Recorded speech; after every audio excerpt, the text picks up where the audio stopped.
Hi, I'm Lauren Vaccarello, the Senior Director of Online Marketing for Salesforce.com, and today we're going to talk about 5 steps to Facebook advertising. In the next 5 or 10 minutes, we'll talk about how to get started with advertising on Facebook. So before we really dive into it, let's talk about the different types of ads there are on Facebook. I'm sure everyone's familiar with something that mildly resembles this. With your newsfeed on Facebook, there's actually 3 real main types of ads on Facebook. Everything else falls under those categories. First, there's going to be your marketplace ads. So your marketplace ads are the ads that you're most familiar with. They're the ads on the right-hand side of your Facebook feed.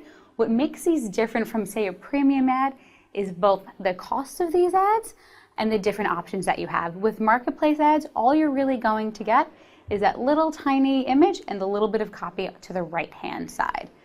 With your premium ads, sometimes they'll show up on the right, but they'll also show up in the center of your Facebook page as well.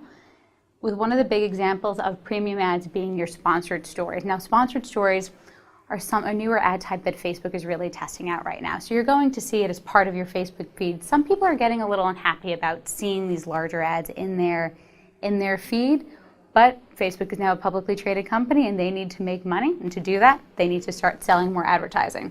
So the thing about premium ads that are really interesting is there's these different types of premium ads that you can actually have. So one of the types of premium ads are going to be video ads. So that's when you'll see a video embedded into an ad unit, lots of different copy. If you see a poll, if you see someone pitching an event, those are all going to be part of premium ads. One of the really cool things that Facebook is doing right now is something called custom audiences. So think of it this way. Say you have an email list, and you have an email list of 10,000 potential customers. You can work with Facebook to build something called a custom audience. You give them these 10,000 email addresses, they'll match it to people's Facebook account, and now you're able to build a really targeted ad campaign just to those 10,000 people that you may have in your lead nurturing program at the same time. What also really differentiates premium ads from marketplace ads is the cost. Now, premium ads, you have to buy on a CPM basis. You also have to buy through a Facebook account team. Marketplace ads, super easy, self-service. You can sign up for them with a credit card. Anyone can advertise on marketplace ads. Your premium ads are going to have about an $8.50 CPM. You have to talk to a person to sell them. And in a lot of instances, you don't actually have the control of the ads. Your Facebook account team is going to have to set them up for you. Definite advantages, you have a lot higher response rate with your video ads. You can do a lot more with polls, and the sponsored stories in the center of the feed, you're going to get the most interaction with those types of ads. But at the same time, the costs are going to be anywhere from 2 to 4 times as much as you paid using marketplace ads. And then there's also something that's been getting a lot of press right now, which is FBX, or Facebook retargeting. Facebook retargeting is really interesting, and Facebook is finally really trying to start to monetize their audience base. And they've been experimenting with new ad types. Facebook retargeting is Facebook saying, I'm not going to try to come up with my own ad type. I'm going to take something that works for everybody else, and it's been really, really profitable for them. So think of it the same way that you think of retargeting. I think there's been a recent Whiteboard Friday on retargeting. Very similar principles apply, but instead of just retargeting people who come to your website as they browse random places on the web, you're retargeting them as they go onto their Facebook pages. So really, really interesting possibilities there. So now that we've had a quick primer on what the types of Facebook advertising are, let's actually talk about how you'd use it and about getting started with this. Before you really do any type of Facebook advertising, before you do any advertising in general, it starts with identifying what your goals are. So I'm going to walk you through a scenario of, let's say we're going to sell SEO mods to small businesses using Facebook advertising. So the first thing you want to do is identify your goals. So in this situation, we want to sell SEO mods to small businesses. Let's figure out exactly what we want to do with those goals. Are we trying to get net new people that we've never spoken to? Are we trying to nurture existing people in the SEO mods database, or are we trying to go after existing SEO mods customers to get them to buy a larger, more expensive product? So start by figuring out exactly what your goals are. Also identify, do you want them to buy after seeing that ad? Or do you want the ad to be part of a brand and awareness play where you're just trying to introduce your product to them and then eventually get them to buy? So start by identifying what your goals are. So we're going to identify our goals. So 1, So let's say we want to sell SEO Moz to new people. Perfect. So who are we trying to sell this to? So set your targets. So you have to know your audience with this. Facebook is amazing when it comes to targeting capabilities. With a lot of behavioral targeting on the web right now, it's all assumptions people make. Because I go to ESPN and Golf Digest and Harvard Business Review, then I must be a CEO. That I must be a CEO of a company, I must be a man in between these ages. What's really cool about Facebook is it's not assumptions that people are making based on what actions someone may or may not be taking on the internet. We self-identify on social media really, really well. We tell people who we are, what we're interested in. We tell them what school we went to. We tell them our jobs. We tell them who we're friends with. And because we know all of that information, it's really easy to target these people as a marketer. You're not guessing what people are interested in. They're actually telling you what they're interested in, and you could see what they're talking about. And that gives Facebook incredible targeting options. Not even using Facebook retargeting, but just through their marketplace ads and their premium ads, you have a lot of really great options. So let's set our targets for this scenario. So say SEO Moz wants to target small businesses to buy the SEO Moz product. But not just small businesses, who in small businesses? Do we want to target the marketing team? Do we want to target CEOs? Do we want to target CMOs? Do we also want to think a little bit differently and target based on what people are interested in? So great targets in this scenario. Facebook does something really cool and lets you target the friends of your fans. So we're going to make the assumption. If I'm a fan of SEO Moz and I'm friends with 500 people on Facebook, the average number of friends that someone on Facebook has, I believe, is 500. I think most people watching this probably have more than 500 friends. So be happy you have a lot of Facebook friends. But great for SEO Moz. So we're going to target my friends and fans on Facebook because we're going to make the assumption if I'm a fan of SEO Moz, there's a good chance we might want to sell to my friends because I'm friends with like-minded people. So the first target is going to be friends of fans.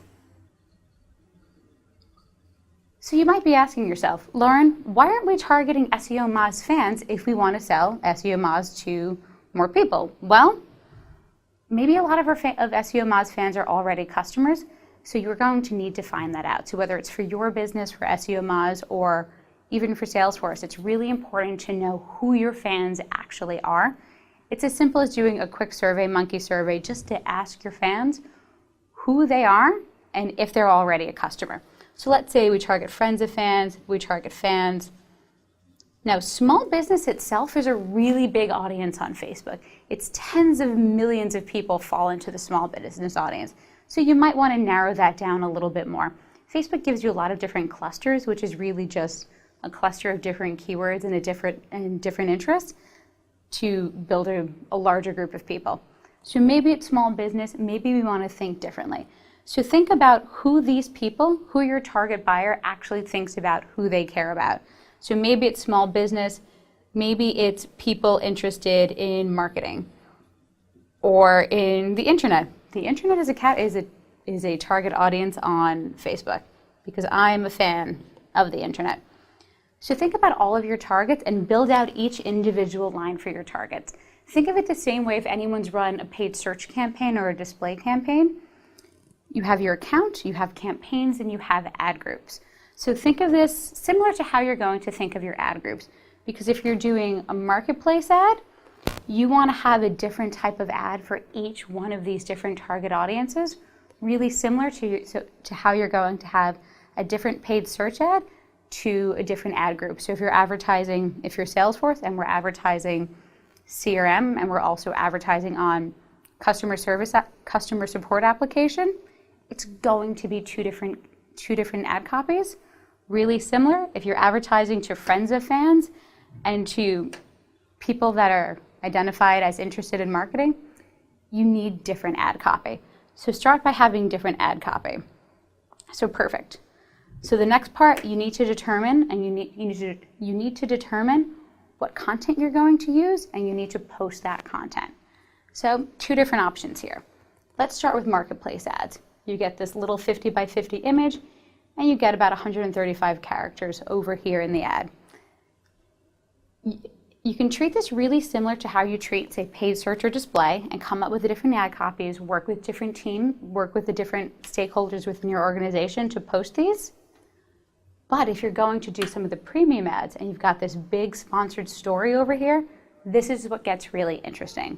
Now, a sponsored story is going to be something you post on your company's Facebook page. So think of this as your company's Facebook page. You post something, you want to get that piece of content in front of a lot of people.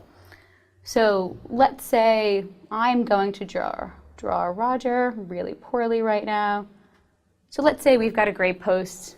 This is the SEO Moz page. We've got this great post with Roger talking about all the new features that SEO Moz is coming out with. So now we say, okay, here's this piece of content. This piece of content needs to almost serve two masters. We need to make all of our fans and followers happy and show them this content. But let's try to take this content and get it outside of the SEO Moz audience. So now we want to take this piece of content and we want to get people in the small business segment to care about this. So we can't get a new piece of copy if we're using a sponsored story. We have to take an existing story on the SEO Moz page, but we want to get it in front of small businesses, people in marketing, fans, friends of fans. So you build all of your different targets and you choose to sponsor this story. But with this, you have less control. So two options, but the great thing about Facebook, honestly, you want to do both. It's not an if-then. You can use your marketplace ads to really customize and put custom content in front of all these audiences. But with sponsored stories, you're taking up more real estate. You're in the center of the page. So it's a really good way to attract people's attention. And if you are using friends of fans and advertising to friends of fans, and any of these people comment, it's going to have that little bit of extra engagement over there. So try sponsored stories and look into marketplace ads as well. If you're using marketplace ads, the Facebook interface is still being developed. So it's a little bit hard to clone ads. It's not super easy to use. So you can end up using a tool like, I will do the Salesforce pitch, use a tool like Salesforce Marketing Cloud because it lets you start to clone these ads. So instead of making 50 different ads for 50 different targets, you take one ad, you clone it and make changes. It just helps you move a little bit more quickly. There are lots of different options for doing that as well. So we figure out our content and we post our content. So for sponsored stories, we put a great piece of content front and center on the page. We promote it to all of our different fans and followers, but know that it's going to show up in the center of their feed as an option. Also build your marketplace ad campaign where you've got individual ads for each target. Here's an interesting trick that people don't think about, and it's my one major tip for everyone. If you are doing premium content and you do have this sponsored story over here, say you have content that you don't necessarily want your fans and followers to see. Say you really just want to post a great piece of content to advertise to people in marketing. You're okay if your fans and followers see it, but it's not really for them. It's really advertising content. You could actually backdate that story so that your fans and followers don't really see this, and unless they scroll all the way back, which some of your fans and followers might, but backdate your content so that this doesn't show up on your main company page, but you can still use it as advertising to some of your different audiences. So that's my one tip for you. So once you determine and post your content, so let's say we're going to do sponsored stories and marketplace ads. Perfect. The next and most important step is testing and optimization. No one's going to get everything right first on their first try, and that's okay. You're not supposed to get everything right.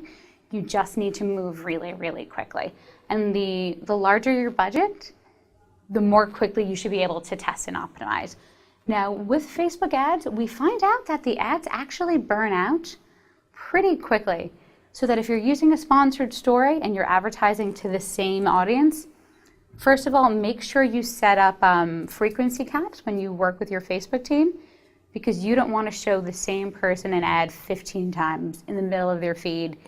That really does get kind of irritating, and the effectiveness of your ads start to decrease. So you don't want to do that. So set up frequency caps, and also start to rotate your content, especially on the marketplace ads on the right-hand rail. start to rotate out the image, start to rotate out your copy.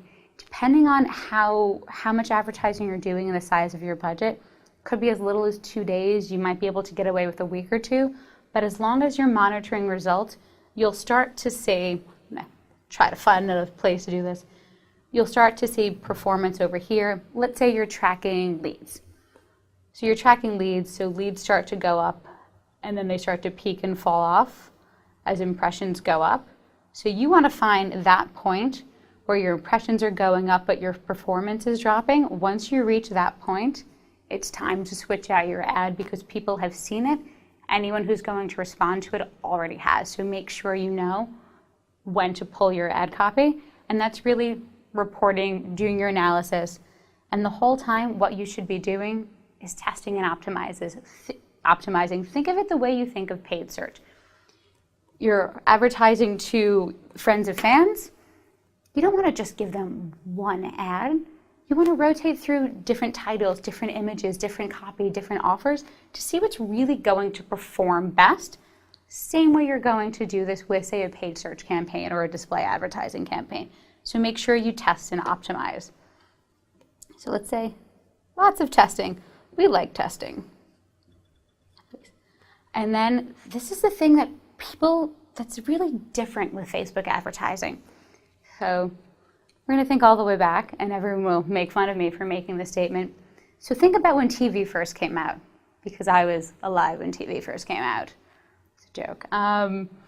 So picture when TV first came out, and people all go home and they're sitting and they're watching their 3 channels on television. But you have to make money, so they started putting commercials. People hated commercials on television. People hate it. And they would complain about commercials interrupting television. But you had to have commercials on television or else television couldn't exist in the early days of TV because they needed a way to make money. Now we have cable and you have to pay for channels, which is a whole different model. But when TV first came out, people hated commercials. Even when email first came out, even email now, a lot of people really hated getting emails and complaining about emails. It became a little easier with email because there was the option to unsubscribe. Now think about Facebook. We've spent years on Facebook without really having to deal with a lot of advertising. The right-hand rail started. This in the middle of your feed is really just coming out. So people in general are very taken aback by this. They're not sure what to do about ads in their feed, and not everyone's going to like having ads in their feed. The same way not everyone likes receiving an email from a potential company they're going to buy from, the same way people hated commercials when television first came out. The biggest difference with this is, because you can comment on this, you'll start to see how much people don't like advertising. It won't necessarily be about your product. It will be that they don't like that Facebook is offering advertising. Facebook has to make money. They're a publicly traded company, and they're going to try to figure out different ways they can make money. But you need to know that this might impact your ads. If you run a TV commercial and someone doesn't like it, there's not a lot they can do about it.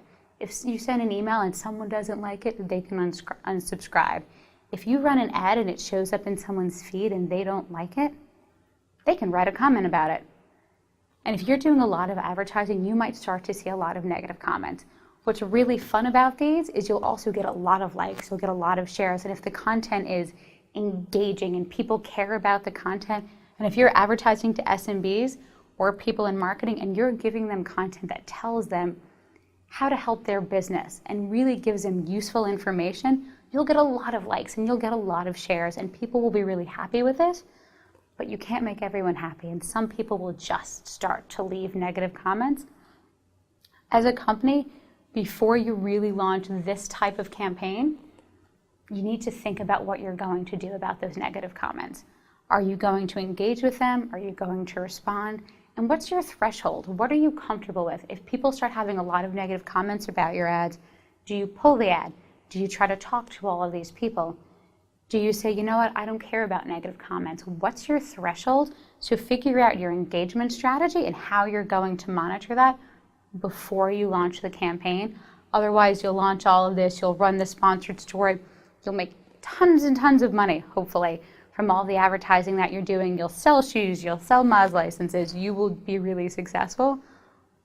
But then you'll see all of these negative comments, and then suddenly maybe you won't be as successful. And maybe this is a bigger deal for your business of having all of those negative comments than the potential upside. So think about that first and know what you're willing to deal with, what you're comfortable with, and then what your engagement and response strategy is before you launch. And if you do that and you start off with goals, you go after those targets, you optimize, because maybe some of these targets don't work. Maybe people who like the internet don't like SEO Moz. It's weird, you think they would, but what if they don't? You have to know which lines you're willing to get rid of, which comes from the optimization piece. And if someone's not happy, if you've got a great community team that's really engaging, you can start turning some of those negative comments into real sales opportunities. So that's my how to get started with Facebook advertising. A few quick steps to go. But for anyone who's looking to try it, I mean, you can sign up for marketplace ads with a credit card. Give it a shot. A lot of times they offer a little bit of free Facebook money, and see what happens and see what works for your business. So thank you, everybody. I'm Lauren Vaccarello. Take care.